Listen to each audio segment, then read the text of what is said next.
If the refund was processed as a cancellation, there may be no deposit record at all. If you only trust the receipt, misunderstandings can snowball fast. If it happens within 24 hours, it can be a reversal instead of a refund credit. Screenshot the card history and look for labels like canceled or adjusted. What you get might be a cancellation slip, not a refund receipt. If it shows an approval number or cancel time, that is your proof. Now check the card statement side, not the bank deposit list, and it often updates in 3 to 5 business days. If a pending entry disappears, save a screenshot trail.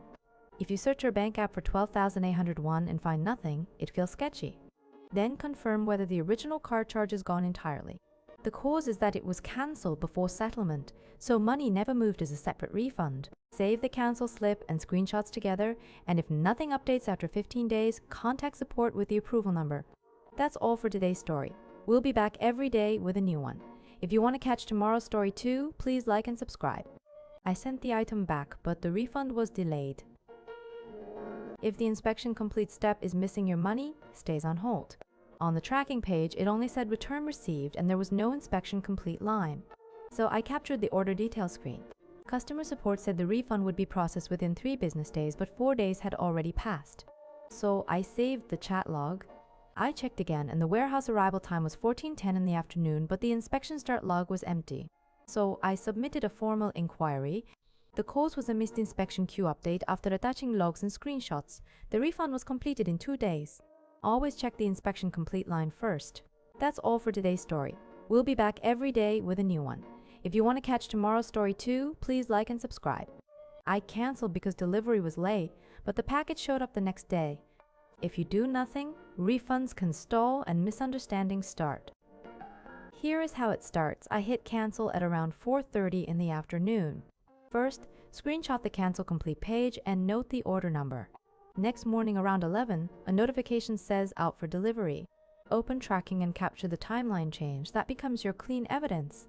Even when it arrives, do not open it yet. Take a photo of the sealed box as is, then message support with the cancel screenshot plus the tracking log together.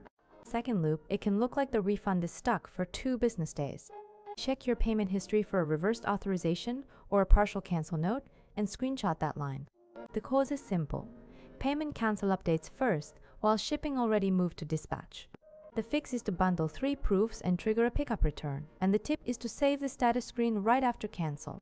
That's all for today's story. We'll be back every day with a new one. If you want to catch tomorrow's story too, please like and subscribe. If you paid but the receipt item looks wrong, suspect the merchant item code first. It can lead to refund delays or even disputes. I paid 28,001 at 14,003, but the receipt showed a generic item label. I screenshot the receipt and my order history side by side right away. Next, I asked the merchant for an itemized receipt that shows the item code. It printed a code like 347 on the line item. I asked staff to check what item code 347 maps to today. Turns out their code table changed last week and the name mapping got mixed up. So we fixed it with a cancel and repay, and I confirmed the cancellation at 14:18. I saved both receipts and 3 screenshots in one folder. The cause was a changed merchant item code that broke the name mapping, and the fix was checking the code, then canceling and repaying. Tip: within 5 minutes, screenshot the itemized receipt line with the code. That's all for today's story. We'll be back every day with a new one. If you want to catch tomorrow's story too, please like and subscribe. Sometimes you pay at a convenience store and a tip sneaks in, so you must check the terminal selection screen. On the receipt, a separate line said tip 301, so I took a photo before doing anything else. When I looked at the terminal again, add, tip, and skip were side by side, and the selection area was easy to mistap. First, check your transaction history. I compared the amount in my card app and it was higher by 301. Second, check the store record. I showed the receipt photo to staff and asked if the tip line could be voided or refunded. The cause was cramped button placement that triggered add tip instead of skip, and the fix was using a receipt screenshot to correct it immediately. That's all for today's story. We'll be back every day with a new one. If you want to catch tomorrow's story too, please like and subscribe. You canceled your card payment but the refund did not go through. If you ignore it, it can show up twice on next month's statement. I tapped cancel at 10:10 p.m. that night. I immediately captured the line that said cancellation request completed in the transaction log. 2 days later, it was still marked as pending. In the support notice, I found a line saying partial cancellation not allowed for this item.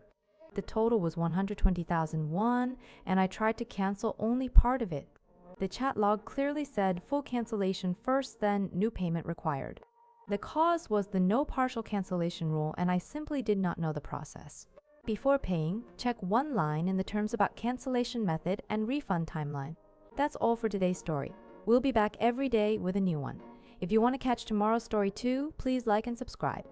If an item gives you less cash, grab the transaction reference number first. Without it, the review can drag on and your loss can grow.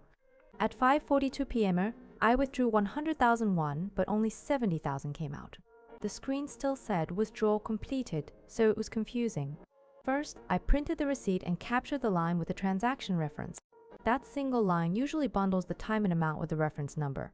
Next, I opened the matching withdrawal log in my banking history. The detail view showed the approval time and a location field to cross-check with the receipt. On the claim form, the required fields were the reference number, date, and amount. Once I entered the reference number, a case number appeared and the status became trackable. The cause is usually a bill jam or an internal count mismatch inside the machine. Using the receipt reference number, they matched the logs and refunded the missing amount, so always snap the receipt right away. That's all for today's story. We'll be back every day with a new one. If you want to catch tomorrow's story too, please like and subscribe. If an Atma withdrawal shows up but you were not there, you need to check it right away. The longer you wait, the bigger the loss and confusion. First loop at 6:12 p.m. at 120,000 won was withdrawn. Open the detail view and screenshot the location line and the atom ID. The result is the clue. If another withdrawal hits at 6:19 p.m., a pattern forms. If the locations are far apart, it proves you could not be there twice. Second loop, check alerts. Turn on the cash withdrawal alert toggle, then look at notification history for an approval message. Once you have evidence, act fast, lock the card and change the PIN. When you file the dispute, include the trace number line to speed things up. The cause is often a cloned card plus a leaked PIN. The fix is locking the card, filing a dispute, and one easy tip, lower your ATM withdrawal limit today. That's all for today's story. We'll be back every day with a new one. If you want to catch tomorrow's story too, please like and subscribe.